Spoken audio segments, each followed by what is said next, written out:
This week, former US Vice President Al Gore will be in Melbourne for the Climate Reality Leadership Corps training session. The idea is to train climate scientists and non-government organisations to sell the issue of climate change to the public. And joining us now is communications consultant Hoedt of Hootville, who is one of the speakers at the event.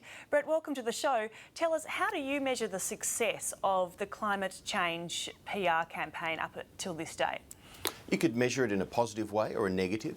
I mean, in the positive, we've had climate change issues on the agenda now for literally decades, and that actually doesn't happen by accident. So that's a lot of work by a lot of communicators to keep that on the news agenda and make that a relevant issue for politicians.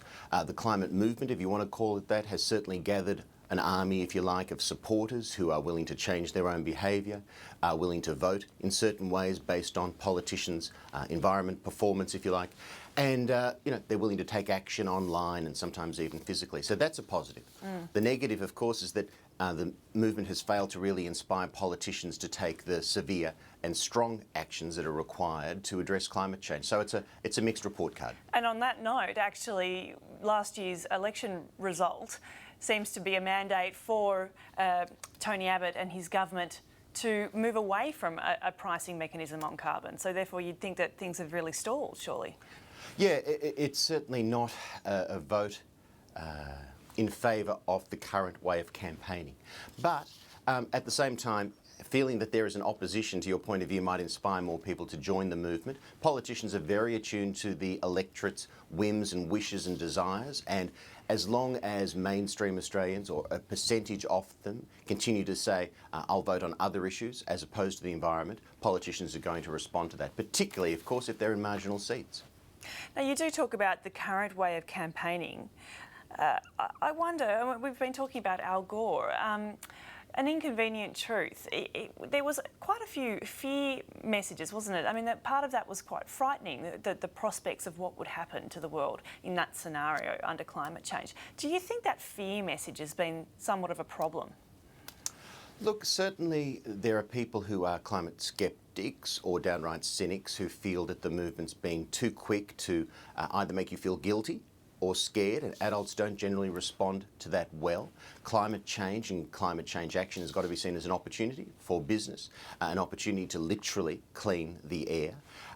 But of course, if we're saying that the worst impacts of climate change are yet to happen, well, I'd point you to a report from the World Health Organization in March that said 7 million people around the globe, 7 million, died prematurely from air pollution. I mean, that's a staggering statistic. We've just had our hottest summer on record in Australia. We've had, I think, the warmest autumn ever. So the impacts are right here and right now. So I don't think we have to worry about terrible circumstances down the track. The here and now is quite bad enough to steer us to action. But you spoke about those cynics or sceptics. Do you feel that that side of the argument is running a better public relations campaign than the group that you're going to be talking to this week? Well, I work with a lot of sectors on a lot of issues, and environment is unique in that there is an organised and passionate opposition. No one argues against better mental health services or, aged services, but with the environment, the ante is certainly upped, and there's a very well organised, passionate, connected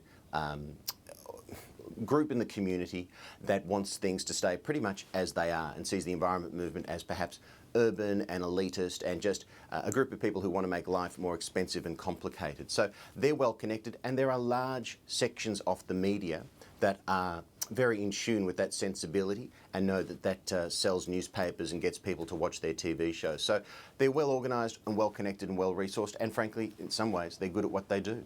Okay, so how do you counter that? I think you counter that through events like Climate Reality. We've got 500 plus people from around the country and overseas. They've actually applied to be a part of the event. Over 1,000 people couldn't get in, so we could run this event several times over. And they're people from all walks of life. They're not all tree-hugging vegans by any stretch of the imagination. We've got people from banking and finance, people who wear suits to work, teachers, firefighters, environmentalists, all sorts of people, all walks of life. And they're getting a whole lot of training, skills and inspiration to go out into their local communities and spread the word about how climate change is impacting them in their local parts of the world. And I think that's very important. It can't just all be fought through media. Okay, and do you see any parallels to the smoking campaign? Obviously, you spoke about environment having an opposition, but surely big tobacco was a pretty serious opponent as well. Do you look at that campaign and see how some of the campaigners have been successful in issues like plain packaging, for instance? Sure. It's not the same, but it's similar, of course, and it's a great turnaround and probably unimaginable. If you woke up from a coma that you've been in for 30 years, you wouldn't believe that you can't smoke cigarettes at your desk, in public transport, at a restaurant, even at a pub. So we can pat ourselves on the back about changes in relation to road safety or smoking, but you've got to remember that a lot of those changes were from government, putting in legislation and enforcement.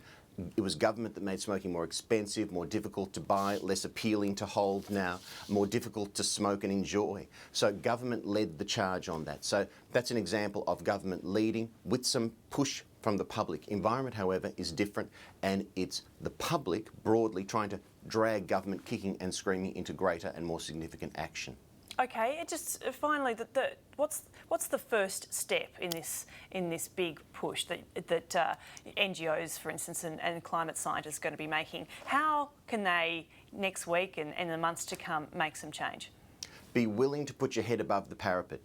Again, unlike other issues, there is a hostile reaction from people who have opposing views to anything towards the environment. So you've got to be willing and able to talk to media, talk to the public, talk in your workplace about environmental issues, and then cop some of the criticism that will come with that. And a lot of it's very personal and very aggressive. Some leading climate change campaigners have told me about the emails they receive, the phone calls they receive, the people who are willing to harass them in the street. And that sounds like an exaggeration, but it's actually true. It's a very heated debate. So you've got to get some courage and enter the debate.